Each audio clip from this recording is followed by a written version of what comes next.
Welcome one, welcome all to another developer interview here on the Xbox Expansion Pass. I'm your host, Luke Lore, and today I am joined by one Mathieu Cote, Head of Partnerships at Behaviour Interactive. Oh, goodness, Mathieu, it's been a year. How are Hi, you? I'm very good. Thank you so much. Thank you for having me again. I must have done something right. You, you absolutely did. It was one of my favorite interviews last year, and Okay. of course, I'm very much a fan of Dead by Daylight, so it's a pure pleasure for me to It's get great to to have you hear. on. Thank you so much. Absolutely. So, last year I put you through the ringer for about an hour or so, and so I'm gonna uh, ask you to expound on some old stuff. We're gonna go back into some things, look at some new things. All I right. would love to know from your perspective as head of partnerships and working with the team at Dead by Daylight, what to you has changed over the last year at Behavior Interactive and for Dead by Daylight overall? That's a big question, right?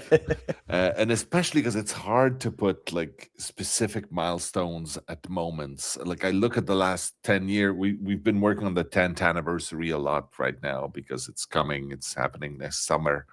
And so we've been spending a lot of time looking at the last 10 years and how Mhm. things have changed from like way back when. I was just watching some videos earlier today about like it's just me at E3 2016 saying, "Hi everybody, we have this really cool new game. I hope you like it." Mhm. It was for the launch, the official launch, and it's insane what happened since then. So yeah, I mean, at Behavior, things have changed. I wouldn't say drastically, but well, they have changed drastically, but they've changed gradually, right, over the Mhm. last 10 years. And now we're in a spot where the company is much bigger. Mhm. The organization and how we do things has changed quite a lot since 10 years ago. But in Mhm. the last year, I'd say we're in a very good spot. There's been some like this year, Jose, who's our executive producer, has made some really to me surprising calls, not because they shouldn't happen, but because we used to be it, it it was surprising. What I'm trying to say is that, for instance, delaying stuff or taking a moment to do some quality of life improvements, I think it's Mhm. much needed. Nobody can argue that. But we've been, over the years, very caught up in the cadence that we set ourselves, which is by any definition completely insane. Mhm. Uh, because not only have we started by releasing 4 chapters a year, and that sort of became the base of the cadence, like the bass drum in the back. But then Mhm. we've added some collections here and there, and some Mhm. mid-chapter things, and then the archives, and then this and that, and now it's a full-on music track, to keep the analogy going. But it means that we've never slowed down. Mhm. We've never uh really, and the thing is, every time we release a new chapter or a new mid-chapter patch or a new collection, we try to raise the bar on what we do, on the quality of the outfits, the number of outfits, on oh, but this one comes with audio, and this one Mhm. comes with full voice from the actual actor, and this Mhm. one comes with this and that. And every time we do that, it sort of becomes the baseline. It becomes the bare minimum for the next time we do something. And that is an incredible amount of pressure on the people on the team to deliver constantly. And so being able to, even just a little bit, taking a step back, pushing something by a week or two, it might sound small, it might sound uh, insignificant, but it is massive, not just in the effect that it has, but in what it means, right? It means that we're able to there are no rules, and we decide that yes, this is fine, we can push a little bit. And I think the players respond to that. They go, yeah, yeah, it's fine. Like, yes, we're eager for the next thing, but we understand that you have to, there's some stuff to fix, there's some stuff to shore up. So yeah, to me, that's one of the biggest things that I've noticed, at least this year, in terms of how the team operates. Mhm. Well, I would think, 9 years in, going on 10, of a live service game. You guys started at what, like 30 some odd people? Last year we spoke, Yeah, you were at 350 ballpark. yeah. Are you guys around that same spot now? Yeah, it hasn't moved much, but yeah, it's about that. And it's always tricky to count because, well, first of all, we do use some outsourcers in Mhm. some respects, whether it's for creating some promotional material or even some outfits or things like voice. And how do you count like the people that are part of the, I don't know, the finance team and the legal team? Like, do you Mhm. count them as devs? That's always been a very hot topic in terms of game development. Like, who should Mhm. be in the credits? Are those people supposed to be called devs? I'm not gonna actually throw my hat in the ring on this one, but I'll say that there's a lot of people involved in making sure that Dead by Daylight continues to exist and has new content coming. So even 350 is sort of low on that, I'd say. Mhm. Well, what goes into, I mean, you said it's a surprising call, and I would say, as a player of not just Dead by Daylight, but live service games in general, anytime content is delayed, be it original or licensed, that shifts an entire roadmap or a Oh development yeah, schedule. because you're not just delaying the thing, you're delaying everything that comes after it. Because if you Mhm. don't, then it just means you shorten the next one, and Mhm. that's unlivable, right? Mhm. So you guys have you've made decisions at Behavior recently even to delay new content. Yeah. I believe one of the licensed content at that, which means you're probably having to be on the phone at certain points. Oh Yes? yeah. Well, the good thing is when we, especially when we are in the production phase of the licensed content, we tend to be on the phone all the time, right? Mhm. We have meetings. It always depends on who we're dealing with. In some cases, it's like one person handling a catalog of properties, and Mhm. so they don't. I mean, we can talk to them regularly, but it's not the same sort of involvement as opposed to, let's say, a Disney when we're doing something like Alien, where Mhm. you're talking to a whole department of people, and there's someone that's there to approve marketing stuff, and there's someone that's there for art, and there's someone for coordination, and like, there's a lot of people. And so, Mhm. in general, we tend to be in. Like, there's no such thing as too much communication in these Mhm. cases, right? What's the reception like, I guess, internally and externally too? Like, I guess I'm asking two questions here. When that call was made to delay, what's the reception like from the dev team on the one side versus the player side?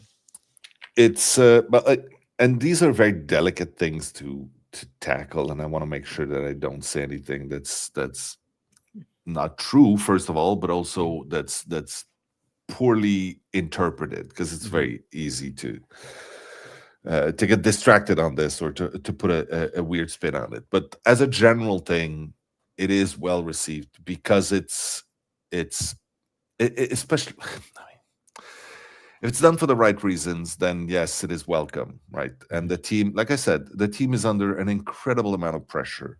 And therefore, being told that you have an extra week to do something, to polish something, to fix a thing that you thought would need to be fixed, is it tends to be a positive, no matter how Mhm. you look at it. Uh, it might mean a little like, and that's the other thing is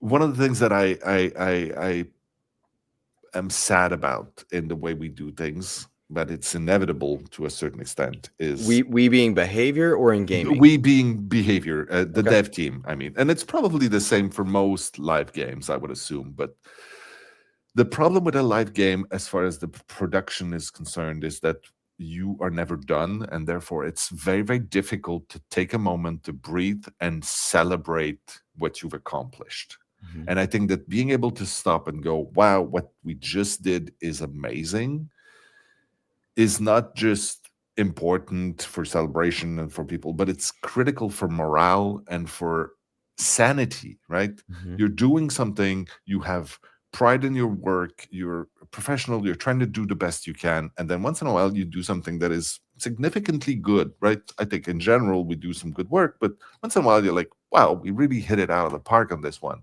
And even that, by the time players get it in their hand for the first time and go, oh, this is awesome, the team is already hard at work on something else, right? Mhm. And so it's incredibly difficult for us to Really take that time to realize that, to take a moment to go, wow, we did something amazing, and then to enjoy that moment for a second, because we're already on the next thing. I'm one of the very lucky ones. I just got back from Thailand. We were there at the Gamescom Asia Thailand game show, and I was there with Dave and a bunch of other people from our team, and we got to see people face to face telling us, your new chapter is amazing, we love it, it represent us, we feel seen, all these beautiful testimonies and amazing compliments that we got. And so we were sort of forced to take a moment and realize that this was a great chapter and that it was well received.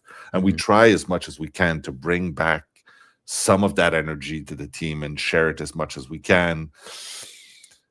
But yeah, it's very, very difficult. And I would assume it's the same for every live operation team out there. Anybody that's working on a live game, Mhm. it's probably exceedingly difficult for, I think it's the responsibility of the directors and the managers to make sure that the people doing the work know that it's appreciated and know that yeah, it's meaningful. I think you very well articulated that, and I would note that as an observer and a player of, again, multiple live service games, but I witness a lot of games that live beyond their expected lifespan, and some plenty die early, I Mm, suppose. But Dead by Daylight's been alive so long, like surely you run into the questions in development of like, hey, do we hit pause? Do we need to update cosmetics? Do we need to yeah. do an engine update? Like you guys have done a big cosmetic like uplift, I believe, once. Yep. A few We've years seen, ago. yeah, we've seen Fortnite do that, and like I feel like tech just moves so quickly. Like, is it time for an engine upgrade? Is that a thing you guys have to postulate? Well, I mean, we're running on Unreal, and Mhm. Unreal has regular updates, and we try to stay as close to the current version as we possibly can. But there is a cost to that, and it's Mhm. a lot of work for people. Uh, but you're right. That concern of saying, should we just, like, yeah, and that's the thing, is like I was saying, every time we release a new chapter, we try to do better than last time, better costumes, more detailed voices, better animation, all of these. And then you look back, and the Mhm. Trapper that we made 9, 10 years ago, like, he's great. I love the Trapper. He's my He's my favorite. buddy, Yeah, right? he's still my favorite. Yeah. However, we created him 10 years ago with what we knew back then, with the tools that we had at our disposal, with, you know, and maybe he's due for a makeover. Mhm. But should we be doing that or creating a brand new chapter? And Mhm. it's always going to come up like, oh, but he doesn't have voice lines. Should he have voice lines? Should he have better sound? Should he have his own chase music? Like, should he have a better Mori? Because back then, Mhm. that was the Mori. Nowadays, it's a huge cinematic moment. Like, Mhm. so yeah, you're absolutely right. This is a constant conversation internally. This is a concern for a lot of people, and I am gonna stop there Okay. Fair enough. I on appreciate this you one. letting me. No, that's a fair because it's I think it's constantly in the minds because I enjoy the classic Trapper. Like that is my jam. And one of my favorite It's characters great. is Michael Myers. And that was Yep, you talked in our interview last year about Michael Myers being such a big deal for the team, that bringing the of air of course. legitimacy at the time. And goodness knows, like to this day, I enjoy it, especially around this time of year. When Haunted by Daylight, I'm using Michael. Like that's my killer of choice in that. But you look back at Michael, that's the team however many years ago, 8 years ago, Yeah, making Michael Myers versus your team now that's doing the Krasu, and it's just like, oh my god, it is different. It a is hundred different. percent. Yeah, absolutely. The D- tools are different. The capacity that we have is very different. Even just the tech is, like you were saying, the tech has moved in 10 years. mhm, It's to nobody's surprise, right? mhm. Does so in your I guess role as working in partnerships, but also that tech demanding maybe a strong word, asking for updated visuals on things when you're dealing with licenses. And Myers is our easy example, particularly given that he was in a Retro Realms game last year and Hmm. he's getting his own game. Like I'm thinking about Leatherface in this moment because Texas Chainsaw game came out, and suddenly Leatherface, or our ability to work with that within DBD, felt lessened, I suppose. Does that happen with a character like Myers, who's getting his own game and players want that rework, or is it different? Whenever I'm asked questions about licensors, it's always extremely difficult. I mean, these Mm-hmm. conversations are very confidential, and even the stuff that's not confidential, it's like I don't want to say anything that anybody could misinterpret. But also, even the super glowing positive stuff, you have to run it by them. You have to talk to them to make sure that they're okay you talking about them. Mm-hmm. That's just the nature of the beast. So I try to stay in as much as possible in generic terms when we talk about that. But it's Mm-hmm. true. Every single license that we have in the game comes with boundaries and comes with uh, an understanding of the relationship that we have with them. Some are more open to us being having an interpretation of the characters or the IP. Some are less open to it, and it's certainly not better or worse in one case or another. It's just different, right? Mm-hmm. And you have to, like, the most important part of my job, that's not true. The second most important part of my job is to make sure that our partners feel respected and feel like they are getting value out of this relationship, that like they're getting value out of this relationship, right? Mm-hmm. and uh, and so whenever we create something, it's important to understand very, very clearly what it is that they are comfortable with, what it is that they are open to, and how can we best honor the legacy of whatever it is that they've created. Hmm.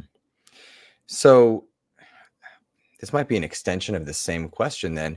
You guys did a rework of Freddy Krueger, Yeah, not recently, but like, in the last yeah, year or so. And then Myers or the Shape got his rework recently. Does that something you have to run by your partner, or is it of like, course, really? of course. Okay, interesting. And honestly, some care more than others. Mm-hmm. Like some partners, they really don't care much about the gameplay or the balance of the game or exactly what the character does, uh, especially if they're more like traditional movie people, right? Mm-hmm. They care a lot about the image, like what the character looks like, how he's portrayed, the context of how we show the character. But Mm-hmm. what he does, or if he's better at this or faster, or if he's got, you know, 3 traps instead of 4. Eh. Mm-hmm. But we always make sure we tell them anyway. Unless, like, after maybe some of them, after years, they go, yeah, no, it's fine. Like, it's fine. We don't need to know this one. And that's Gotcha. okay. But it's an understanding. Mm-hmm. But by default, whatever we do to a character, even the smallest thing, even just saying, like, oh, yeah, we're bringing, like, it was in 2v8, and then we're doing a special thing, we'll bring it back. It doesn't matter. Like, whatever we do, we're doing a sale. I mean, a sale is important, but that's the point, is every one of these things is important. Mm-hmm. Just saying we're gonna do a new art piece that's a couple of killers together, like every single thing needs to be discussed. Mm-hmm. Some I was gonna say approved, but in some cases it's not even an approval, it's just I need to tell you this, right? In the same way that, for instance, when we find uh, like a specific bug, sometimes like a visual glitch or something, or Mm-hmm. if sometimes a leak happens or Mm-hmm. something, it doesn't matter. If it concerns them in our game, then they need to know. And that's it. I think it's good business. Like if I was in their shoe, I would like them to tell me, but also by building that trust, by building that relationship, it means that in the end we get, it's not always about freedom to create, but we get more tools to create better things for the players. Mm-hmm. Because oftentimes the licensor will have, like, they will know exactly what their fans want out of a representation of their IP. They know thing that people will harp on or be dissatisfied with. They know the thing that's important, or that little Easter egg that is really gonna make the hardcore fans go nuts. Like Mhm. these kind of things, they're really valuable for us, and we pride ourselves on creating. I like the image. I've used that many times, but I like the image saying that we use the gameplay mechanic in the universe of Dead by Daylight as an easel and paints and brushes to paint a representation, an homage to something that was created before. Because it's never exactly one to one. It's not a picture that we're doing, but we're using our tools to make a work of art that shows our love for whatever thing that they created. It feels like the killers and survivors of Dead by Daylight, they're meant to exist in the Dead by Daylight world as opposed to guests. And I think we might have used this analogy before, but like if I see a character in Fortnite or Call of Duty, that's a skin in Fortnite or Call of Duty playing Call of Duty in Fortnite. Whereas in Dead by Daylight, they exist in the world of Dead by Daylight. Yeah. I'm obviously I'm not going to comment on the other games because Of course. I've been in trouble before. Oh, I did not realize that. But I'm sorry. no, don't worry about it. You can as much as you want, right? You're a Mhm. gamer and you're a journalist, therefore you can talk about every game. Uh, but uh, but it is true that in some games the characters feel like uh, not like at the very worst of that scale, I'd say, is product placement, right? Mhm. It's just a can of soda with a brand on it, and you go, oh Mhm. yeah, the guy's drinking it, and it's like, yeah, obviously it doesn't help anything, it doesn't add to the story, it's just out Mhm. of place.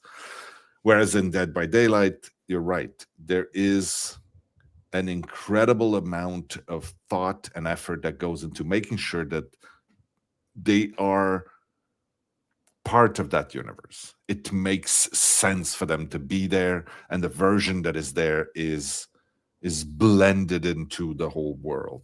And I think that from the beginning, we endeavored to create that strong universe that could be flexible enough to allow for that, and resilient enough that you can shove all of these things in and it's still Dead by Daylight, right? Mhm. And that's sort of the magic that I think we've been able to create.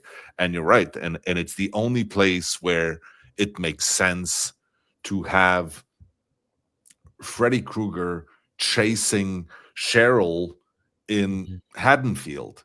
Like Mhm. in any other place, it would feel like a quilt, like a mashup, like something that's just crazy. And Mhm. in some cases it works, right? It's fine Mhm. for it to be a complete mashup, but in our case, it's still coherent.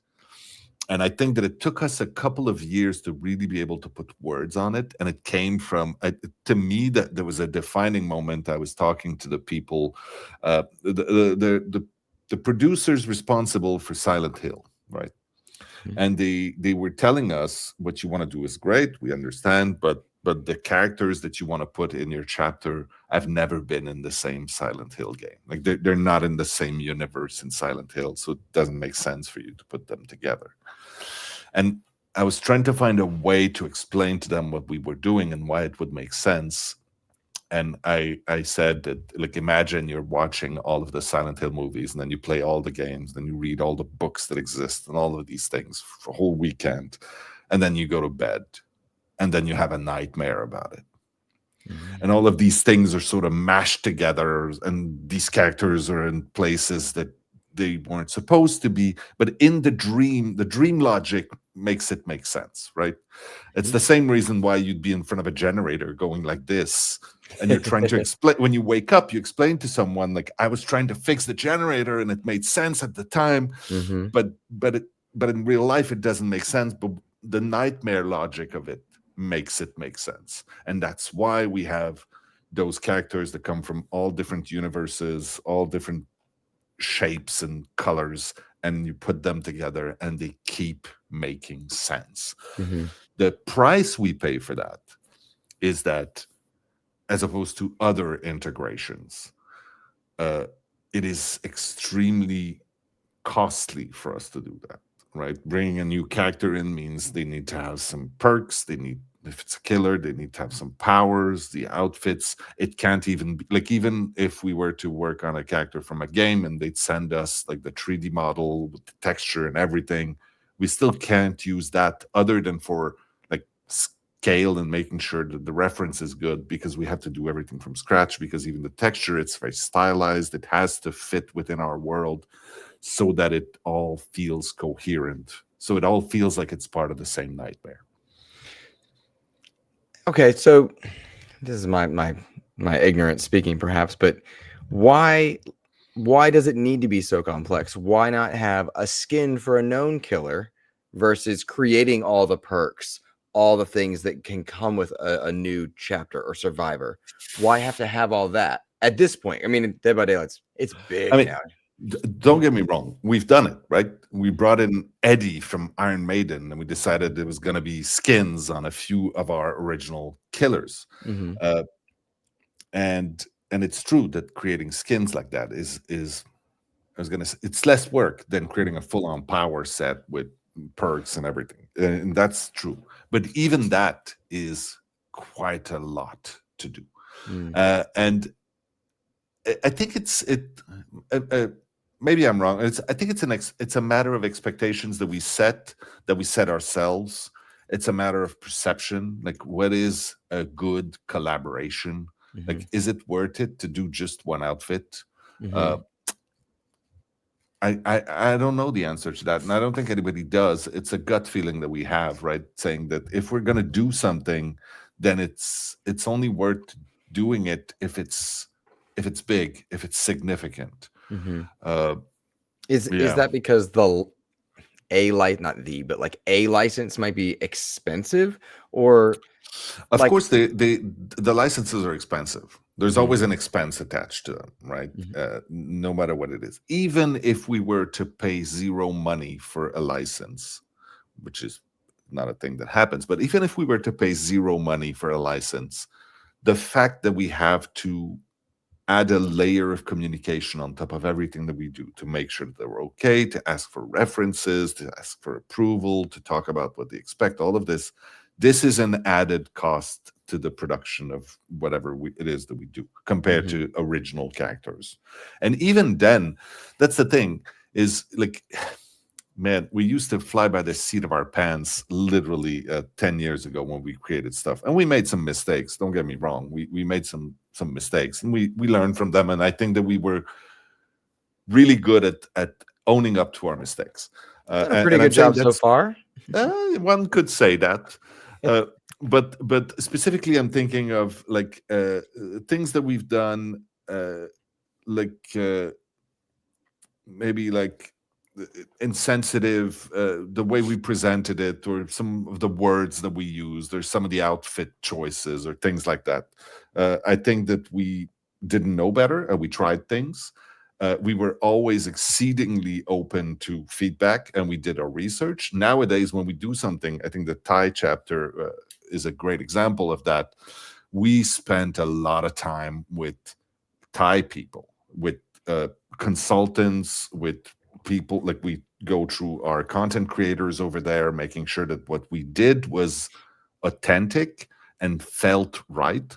And Mhm, like I said, I was there a couple of weeks ago, and I had the joy of hearing people, like fans that been playing for 6, 7, 8 years, telling me this feels great, this feels genuine, I feel seen, I feel heard.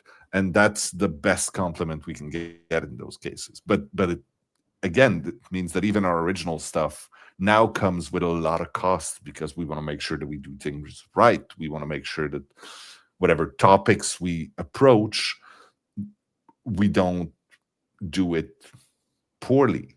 I mean, there's mhm, so many.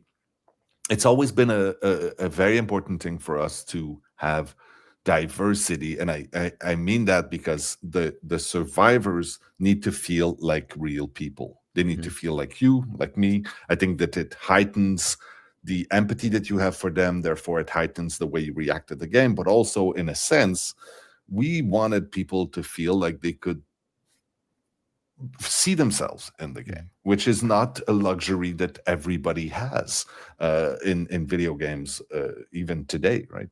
Uh, so I don't know where I was going with that, but I got a little I get a little intense when I talk about this because I think it's so very important for us. And I know we haven't done things right every single time, Mhm. but we're doing much better every single time. And that's the thing. And I think that there's a lot of people who are nervous out there when they're making games about broaching subjects or representing different cultural backgrounds or origins or whatever, even languages or folklore. And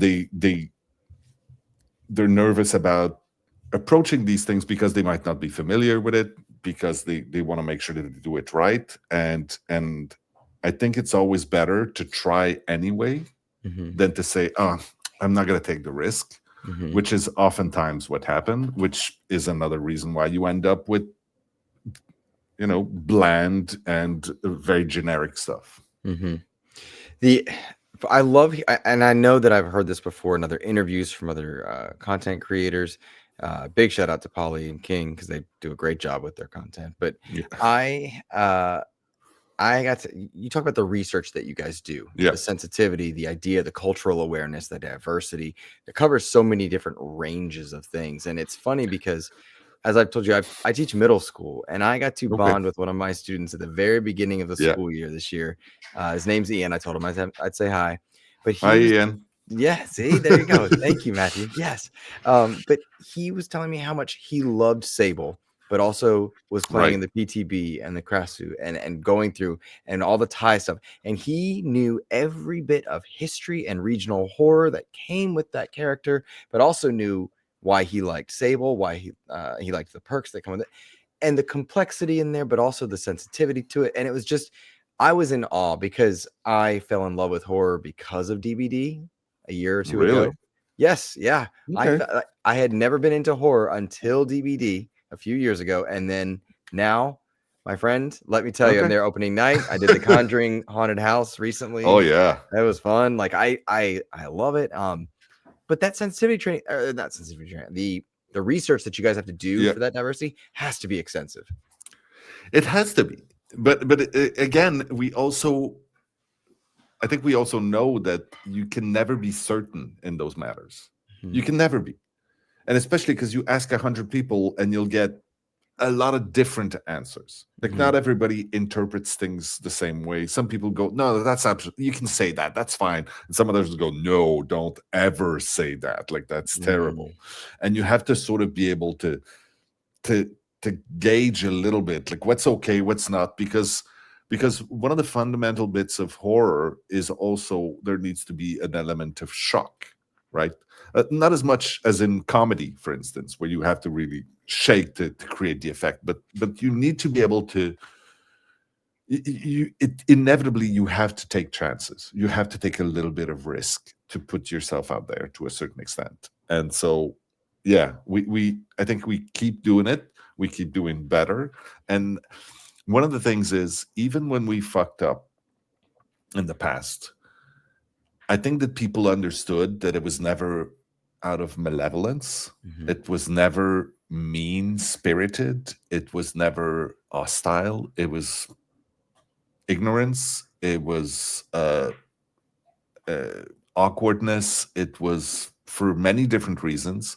And like I said, I think we owned up to it and we did better the next time. Because that's the thing. You don't give up, right? You try again and you try it again and again. And then you're one of the things that I like to say in these things, and like you, I don't pretend that we're going to change the world with Dead by Daylight, at least not in some of these matters. But it's always a matter of which side of the equation do you want to be on, right? Your impact might be 0.00002%, Mhm. but it's going to go on one side or the other of the equation. And in the end, that's sort of the question that I ask. I think it's true for a lot of things in general. I think think you're alluding to a number of elements to it, but that go beyond video games. But I greatly appreciate the reference because it does matter in many ways. I'm going to steer this back into chapter Sure. discussions then, because I for you need all, to be herded like a cat. I have a list of like 15 questions. We've bounced around there. The flow has been Yeah. so natural, which I've enjoyed. And so I'm grateful for that. But I'm for the research you guys have to do for all the cultural elements, my question now becomes, what does a chapter have to be now for Dead by Daylight? Because it's different, not for a year necessarily. Could a chapter be just maps? Could it be just cosmetics? Because mid chapter, like, does it have to have a killer, have to have a survivor? What is a chapter now for you? You tell me. Like I don't know. honestly, but that's the thing is we know what the ingredients of a chapter are. Like Mm-hmm. it's killer, survivor, outfits, map, one or more of Mm-hmm. some or all of these things. We've had chapters, and I can think of the beginning, right? Like, is Leatherface a chapter? I think way back when we may have called it a paragraph or something. That didn't catch on. We moved on from that. Doesn't matter. Is Ash versus Evil Dead chapter? It doesn't have a killer, doesn't have a map. It's hard to say, right? And Mm-hmm. we've done some releases, like mid chapter releases now that are not necessarily called chapter or but it's content at this Mm-hmm. point. So that is a very good question. That is a very ambiguous conversation, and I don't have a good answer for you because I don't think there is one right now. Mm-hmm. uh yeah, I wish I had a better answer for you, but I don't But know. So it's one or more of some or all of these things. That's the definition of a chapter. fair enough. Fair enough. I'm curious because I don't think it needs to have a definitive locked definition any longer, just by the nature of being live service and DVD. But I often wonder, as we see licenses kind of go in and out of vogue, but Yeah. also like what's available at the time. Like, is there a risk of having too many maps? Should we reduce? Does that hurt the ability to retroactively say a The chapter? map question in itself is a completely different one, right? And we can get into it. And we actually do discuss it regularly. The fact Mm-hmm. that more maps does not necessarily immediately equal a better experience just because there's so many now. Your favorite is gonna, by definition, if we create your favorite tomorrow and release it, it means you'll see it less often because there's Mm-hmm. so many maps now, right? Mm-hmm.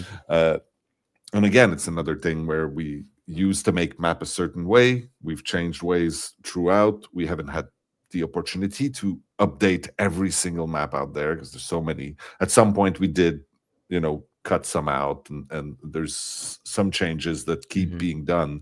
I mean, there is one full branch of the Dead by Daylight dev team that is only dedicated to live updates. They're not Mm-hmm. working on new content. They're not working on anything. They're doing balance, map updates, just making sure that whatever it is still works. Mm-hmm. And I mean, just the math of how many perks we have, how many different loadouts are possible in the game, how many combinations in what maps, in what setup, like it got so big. The PTB helps us, the public test build on Steam, but even then it's almost impossible. So one of the pillars that we keep coming back to is we have to embrace the chaos, right? Mm-hmm. We know it's a chaotic experience, and the fact that there are edge cases, it's still to this day something that we treasure, Mm-hmm. because yes, it does mean that in some cases you're going to have an experience that might not be the best. It might be more frustrating or boring, I don't know, but it does mean that you also have a chance to have moments that have never happened before, that are unique, that are surprising. Mm-hmm. And that is why you keep playing Dead by Daylight even after having played for 5, 6, 8 years, right? Yeah. No, well said. I'd asked you a year ago what the timeline was for getting a new content or new chapter in, and it was not a fair question, but it was 12 to 18 months was the timeline at the time. Is that the same or has it changed? Uh, it depends. It depends on the type of content. But when we're talking about a killer power, which is probably the biggest chunk, right, in a chapter. Mhm. If we're talking about a new killer, it's at the very least, yeah, I think it's around 12 months. Let's say even for original stuff, we start thinking about it way, way, way in advance. Mhm. The shortest timeline that we may have for like just an outfit or something is closer to like 9 months right now, Mhm. which That still feels like a long time, yeah.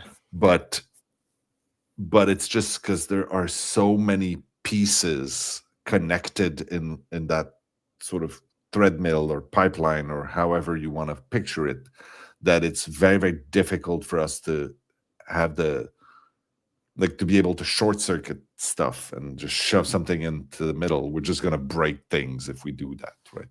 So even if it's not like it takes 9 months to create one model and paint it. Mhm. That's not how it is. But there are so many steps that need to happen correctly to make sure that the content goes from idea to final in the game, ready to release. That yeah, and because our calendar has to be managed and planned well in advance, so we know what's going to happen, what we want to put in, and then something happens and we go, oh shit, okay, no, there's an opportunity here, we absolutely, okay, what are we going to move, what are we going to shake? But even then, 9 to 12 months is the bare minimum. So that begs this very unique question that it's not, again, not a fair question, so I apologize, but you have some people out there, like creators of different license holders, I'll say, Yep. hey, I want to see, I'll use Terrifier in games. We see Terrifier's getting his own Sure. game, but then the idea that, okay, now they're gonna have to a minimum of 9 months or 12 months or Yeah. 18 to And get but into the you're game. right. To the good thing is we mostly deal with legendary things, the Hmm. legends of horror. We're a Hmm. museum, right? So usually it's things that have been established, that are well in the past, even, but sometimes like there's a new movie coming, there's a new thing, and we try to time things right. But for the most part, we're talking to people who have done things many, many years ago. So the timing tends to be a little less of a pressing matter. Hmm. But you're right. It means that, sorry, it means that if there is a surprising thing that is to happen any minute now, Hmm. it's exceedingly difficult for us to react to that. That's not one of our strengths. Hmm. And we know that. I mean, we've tried in some cases, and sometimes it's possible if we know in advance enough. But there's no way that someone releases something tomorrow and 2 weeks later it's in the game and we're like, aha, we managed. Like, that's never happening. That's not us. There are other games out there who are able to do this kind of thing. And to a certain extent, we were able to do that 10 years ago. Literally, oh, we'll make a T-shirt for a survivor and put it in the game, and we could do that in like 3 days. But then again, it was a different game. It was a different game, a different team, and a different time. Hmm. Gotcha. And that, I guess, that's the core element of that timeline is, can you put the T-shirt of that, the Terrifier when the movie pops off real Yep. unexpectedly versus If we know 9 months in advance, yeah, yeah. that's the thing, right? Does And, does one license preclude another? Like if you're talking to one, can you still do the T-shirts? most of them don't have a problem with each other. Like most people, especially in the world of horror, like most people, they know each other. Especially like the movies, they know each other. The Hmm. the video games, they know each other. And most people, when you talk to people, it tends to be quite a lot of respect and like, oh, I look up to these people, like for Hmm. the most part. When you talk about that's different. Mm. When you talk to the people, like people tend to be enthusiastic and they're fans of horror, and therefore they're fans of the other products that are out there. But when you talk to a corporation and they're the ones making the call, it's a different thing. I'm not saying it automatically makes it impossible, because we've done a lot of things where we put different characters together, for instance, in a promotion or something like that. And for the most part, they tend to be okay with it. There's always a concern of, oh yeah, but my character should be front and center, or mine should be slightly bigger, right? Like that's classic. That's fine. That happens a lot. Not a lot, but it exists, right? Gotcha. Fair enough. Fair enough. I wonder also, because you have to deal with, I guess, the weight of franchises. You talk about legendary characters and whatnot, but a Victor and Crowley that's is small like, versus that's a very real thing, and we're trying to sort of rate stuff internally. It's very difficult. Like, you could look at Google trends of discussions around different characters or things, but there it's another one of those things where there's no absolute, right? In this, there's no real data. It's all gut feeling, and yeah, we think this one is more relevant. And in some cases, that some of them are much more relevant than others. Like, everybody agrees. Alien is big. Like, no denying that. Alien is big. It's gigantic. Okay, good. And sometimes we do things because we think they should be in a museum of horror, whether they are the biggest or not. We think that it deserves a spot in the Museum of Horror, in the Hall of Fame, right? And sometimes it's just, yeah, no, it might not be the biggest thing, but it's so cool. Like, it's an outfit that's amazing. We just want it in the game. So all of these things have values. It's also sometimes it's a target of opportunity that appears out of thin air. Someone reaches out and we go, oh, I didn't think of that, but that's really cool. Okay, let's do that. So yeah, but you're right. We do try to. I mean, we try to figure out what is big and what is not, but it's not an absolute science by any stretch of the imagination. Yeah, and I think horror is one of those things. You described this as it's like a niche, the really big niche interest. Yeah, you got your Hatchet fans, you got your Freddy Kruegers, you got your, and also the thing is cult status. Like, what does that mean in an absolute sense? Like, if you're scientific about it, it's very difficult to gauge. The other thing also that's a problem, at least for me, is I'm an old guy, right? And I would never agree to that. Well, okay. My birthday's next week on Halloween, and I'm gonna be 50. So yeah, I'm an old man. I turn 40 next month. I'm right with you. Okay. It feels. There you go.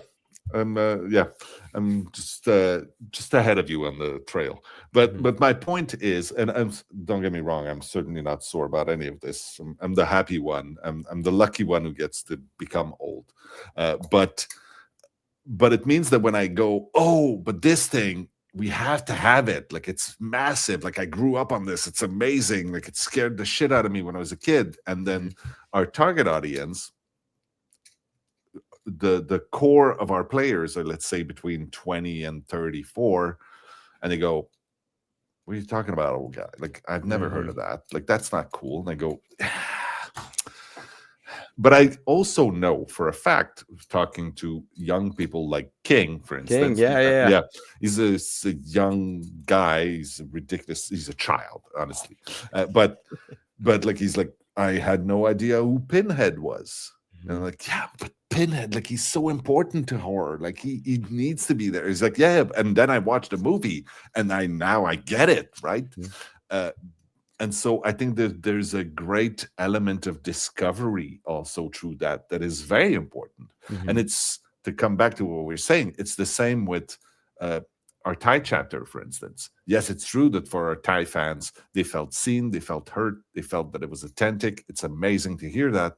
But it's also great to have people like your students who would go, oh, I just discovered what the hell a Krasu is. I never heard of that, but that's a really cool monster from somewhere else around the world. And then they become curious and they start digging.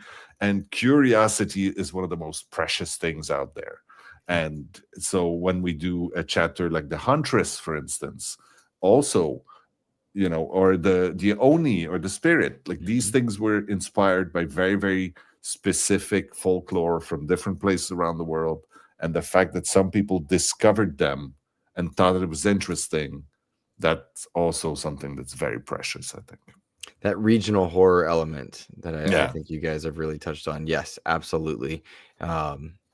It's just awesome because that culture does feel seen. But when we are curious and we do learn, Yeah. and it's like the idea of a lullaby being sung to me by the person that's going to kill me freaked me out the first time.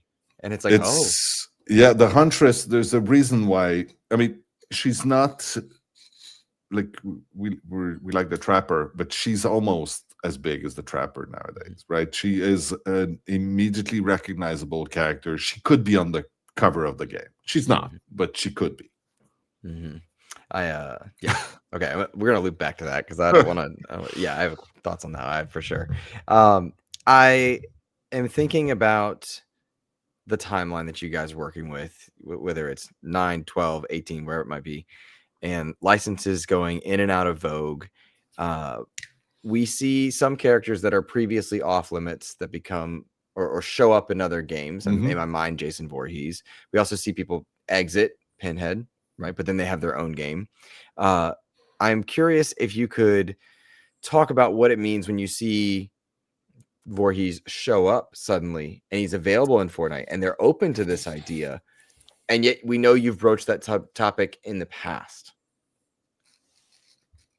No, I can't talk about that. Oh, okay. All right. Okay, then let me shift the question then to when we know that you have open invites. You've mentioned characters being open invite before, Pennywise, Stephen King stuff. I mean, I get what you're trying to shine a light on, and what I can say is the legal world of licenses is a cult at best. It's super weird. There are laws that are local, like the fact that in the States, you are allowed after so many years to reclaim a license that you created from someone else who has been using it. Like that's not a thing anywhere else.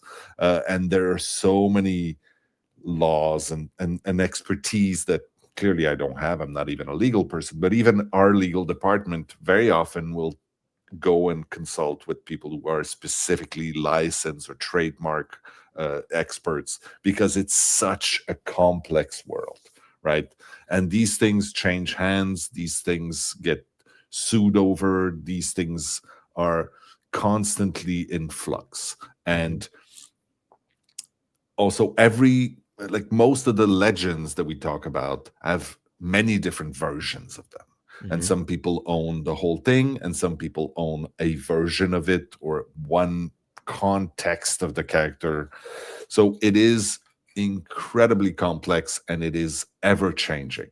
So you're right. Some stuff that may have felt completely off limits is now, available. That's a different thing. Whether we are able or willing to use that opportunity, it depends. Obviously, I can't talk about the future. Things that were available that now is removed, that's a bummer every time it happens. We never plan on removing content in Dead by Daylight. It's never our decision, but it's the reality that sometimes it happens for one reason or another. It doesn't mean that it's someone else's call to just, no, we want it back. Like it might just be the nature of how things are because of legal boundaries. So yeah, it's not because it's available today that it's still available tomorrow. So it's very delicate and it's ever changing. Yeah.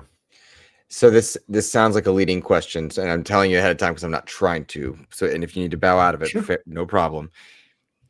Have there been times where you reapproached an enterprise or franchise because you saw it in another place, or is that too often? No, reapproach means that we already have a contact with them. and Mm, therefore, if things change, and like I'd say that there are very, very few people that we entered into business with that we're mhm, not still in contact with.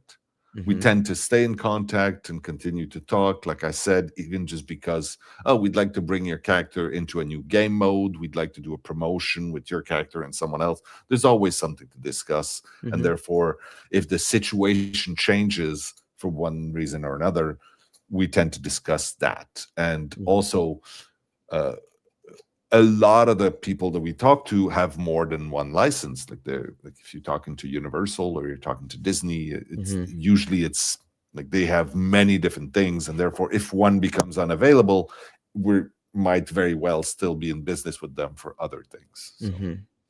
So it's rarely because I've seen it in I don't know some game, so I'll give them a call. Like that's not really a scenario. Gotcha. All right. So that is actually very helpful because I know that that is a fan thing. They'll be like, "Oh, I see this character Sure, here. Why not there?" I wonder then in a related way, but not the same way.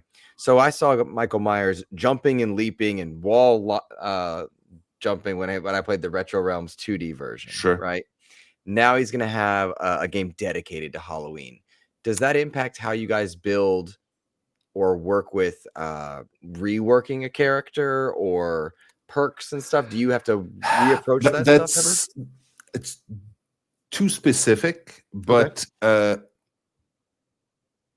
the zoomed out answer to this is yes, it's true that some license owners might have a changing view of what their license should look like or W- should do, Yeah, and yeah, that's that's what I'm fine, getting at. right? Okay. And that's absolutely fine. In the sense that they need to also understand that we're not able to, like I said, react on a dime, but Hmm. also sometimes we're just like, it's not going to work. If we had known that this is what you wanted, then Hmm. we would have said no, because that's not something we can do in our game. Hmm. Therefore, uh, are you okay with us keeping it the way it is? And so, again, it's a matter of having an open and honest communication, which Hmm. is the only reason why we're able to juggle so many licenses right now in Dead by Daylight. Yeah. Yeah, and I think about like the versions of the characters. I know we have Kruger from one version, not necessarily the same as Yeah. the other. And there are how many how many variants of Michael Myers mask or Jason's mask trapper? Yeah, it's a It's a little lot. crazy. Yeah. Yeah. Yeah. One of the, I guess, licensure nuts that I don't think gaming's ever able to crack is Stephen King. And I wonder if you're able, can you comment on why that might be? Because I know we both have an affinity for them, and I know I you. mean, I wish I could say, well, when I speak to Steven, I call him Steve. No, like, I don't. I am a huge fan of his work. I think he's a very prolific author, but he's also an incredible storyteller, no matter the medium. As I understand this from 12 Steps Removed and from reading a lot of interviews and things online, I understands that he likes the stories that he created, and he likes for people to experience them the way that he created them, which is in writing. Mhm, And I completely understand and appreciate that. mhm, I appreciate his stories in writing, and I'm fine with that. As I understand, he's not a fan of adaptations. I think there are a couple of classic examples of that throughout history, of him not being very happy with some of the adaptations of his stuff that were done. mhm, Again, I completely understand. It is a very difficult thing for sure. If you know, uh, and I have heard that he's not a fan of video games specifically. mhm, So all that put together means that I'm not very hopeful that we will ever be able to get Stephen King in our game. But like I said, I'm a huge fan. I've said it before. While we were developing Dead by Daylight, I reread the whole Dark Towers saga mhm, again. Uh, I think he's one of the most talented. Personally, I liked a lot of the really cool adaptations that were done of his work. Some are difficult to rewatch. Like I tried to rewatch the original It, and it's Yeah, it's harder it's today, harder. Yeah. but it's still And maybe that's one of the reasons why he doesn't like it, right? Mhm. Because it doesn't stand the test of time as much as the book does, Mhm. because you paint it yourself when you read, and especially the way he writes makes it, at least it's vivid in my head when I read some Stephen King. I'm inclined to agree. Uh, I guess two adjacent questions then. Have you ever been able to approach that King specifically, or is that not something I you've done? cannot comment on that. Fair enough. So the other tangential question: what about in cases, and it doesn't have to be King specific, but where you know that thing's off limits, but an homage might be there, a red balloon next to a drain pipe, or like Trapper That's is Voorhees in so many ways at first. so f- funny enough. Before we did Dead by Daylight, Dave and I and Ash and a couple of other people from the original team, we worked on a game called Naughty Bear, right? Mm-hmm. Naughty Bear was so much fun to work on, Mm-hmm. and it was a great game, but it was a parody. It was a comedy and it was a parody, and maybe because it was a parody, and there are laws established around parody and what you're allowed to do when you're doing a parody.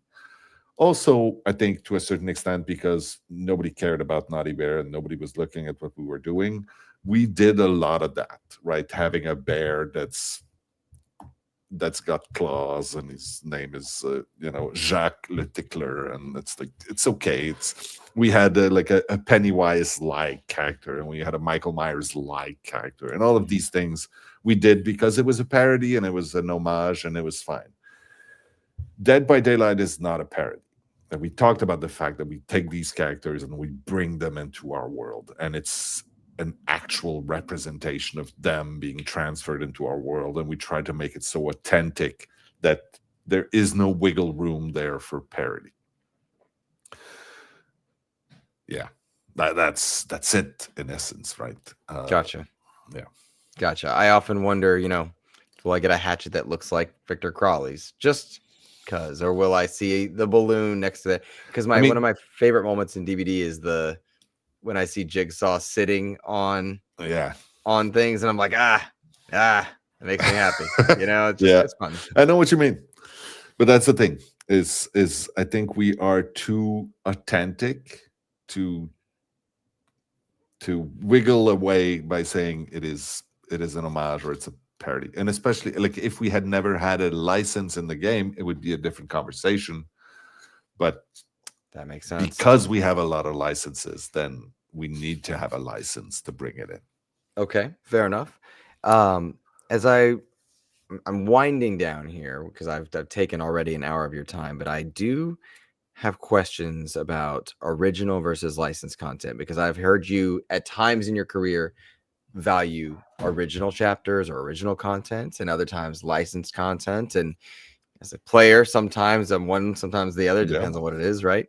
Um, so I'm curious, currently, where are you feeling as far as the value to the brand of the two, or what's the priority? Perhaps is a better question. That's a better question. Where's the priority? I think it's not a better question. Okay. All Uh, right, fair. because the priority is always going to be a very personal thing, and there's so many factors that are pushing us one way or another.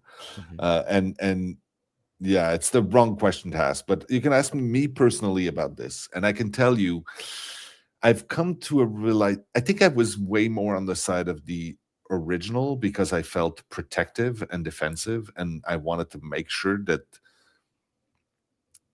because in some cases I have been scared that we looked down on our original chapter as a team, right? That we said it's not as great as Michael Myers. It's not as great as Pyramid Head, right? Mhm.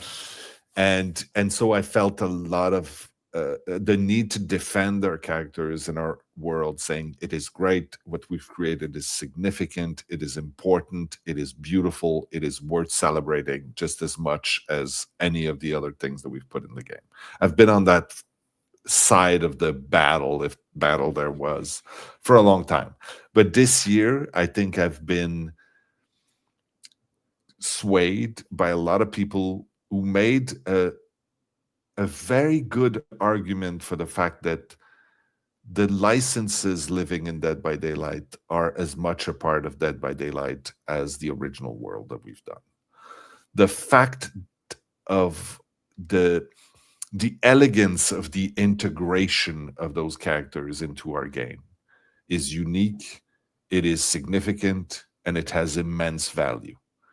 And so I don't want to say that one is better than the other or more important, but I now feel like they are both, they're not even both sides of a coin, they're just the same thing, right? Mhm. They're both uh, equally important as part of the universe.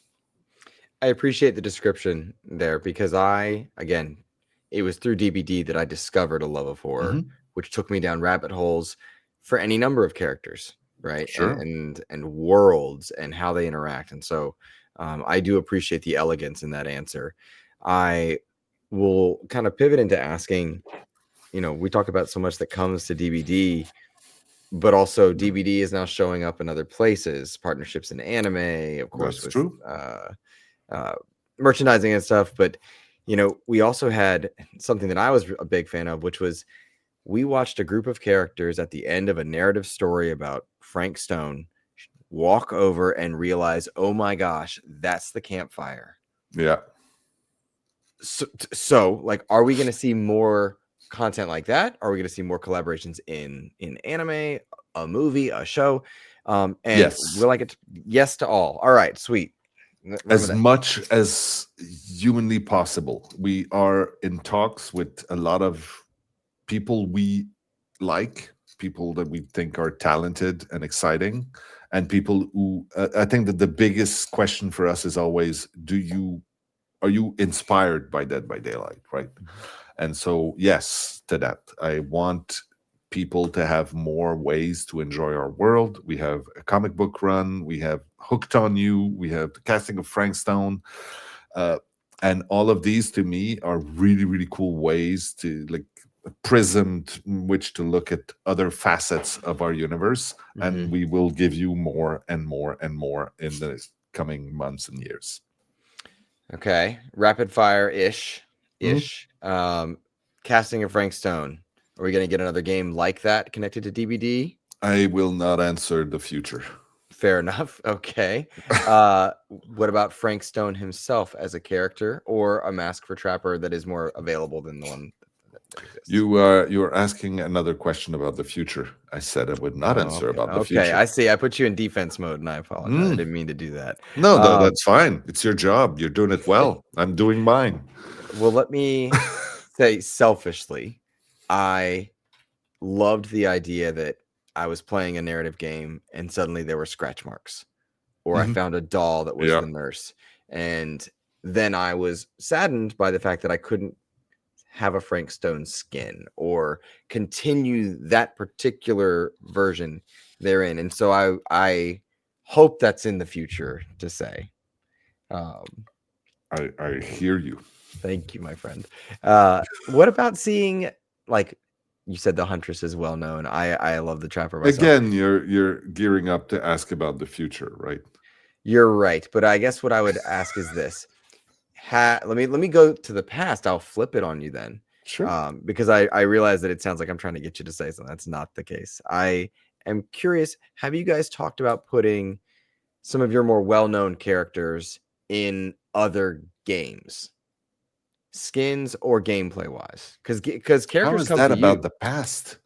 because we have Resident Evil and Silent Hill. They all come to you. What Yep. about Trapper in Fortnite, or in the Again, that's background the of the Silent Hill? future. If we were discussing this right now, or if it was in the works and about to be announced, there's no way I could say anything about it right Okay, I see. What about no, I now. realize it No, sounds like I'm trying to catch all you to of that. these are the same question. You're right. Yeah, and I don't mean for it to be. All right, here I'm gonna give praise to Polly and King because I really enjoyed a I question love they those asked. guys. I do too. I watch religiously, support them. They don't know that though. I don't think they know who I am, but I watch their content all the time. You never Um, know. the licenses that remain elusive or complex, one of the things that they asked you that you gave this wonderful in-depth answer of was Elvira, and why Yeah, Elvira could be in Killer Clowns from Outer Space versus Dead by Daylight. And I yeah. loved the answer because it made so much sense to me as a consumer. Oh, now It's I one know of the why. rare ones that I was actually able to answer. And again, I'm asking myself the question, maybe I shouldn't have been telling that story because I didn't ask them if they were okay with us talking about it. And that's a fault that of mine. That being said, I mean, I tried to be as uh, true about the story, but also it's an experience to me that was very pleasant. Like the person I talked to was one of the nicest guys, and we had a great conversation, and we just both realized, like, yeah, it's great. We both like what the other is doing, but it's just not possible. Like those two blocks don't fit together, therefore it's not going to happen, and that's fine. And there is no ill feelings, and there was no nothing. It's just, yeah, it's just how the way it is. That's it.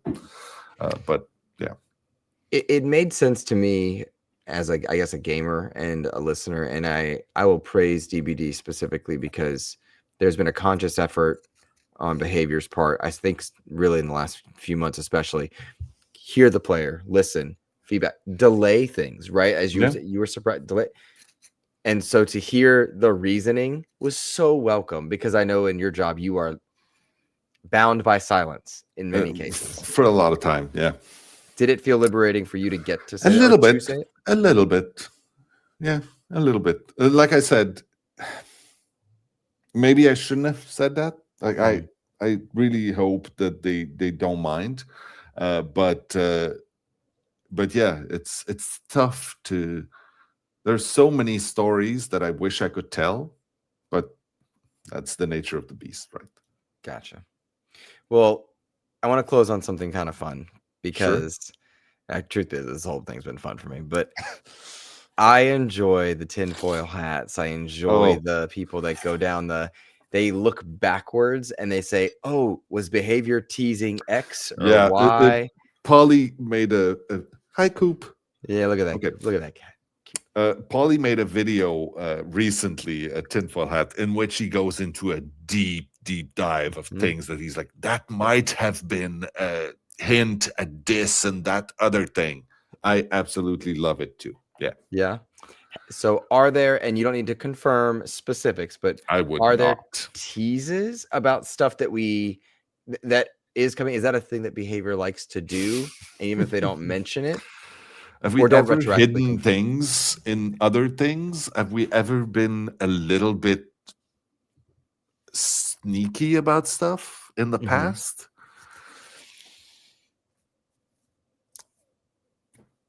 I feel like if I hold dead silence long enough, you'll say something, but I know you won't. No, I mean there are proofs out there.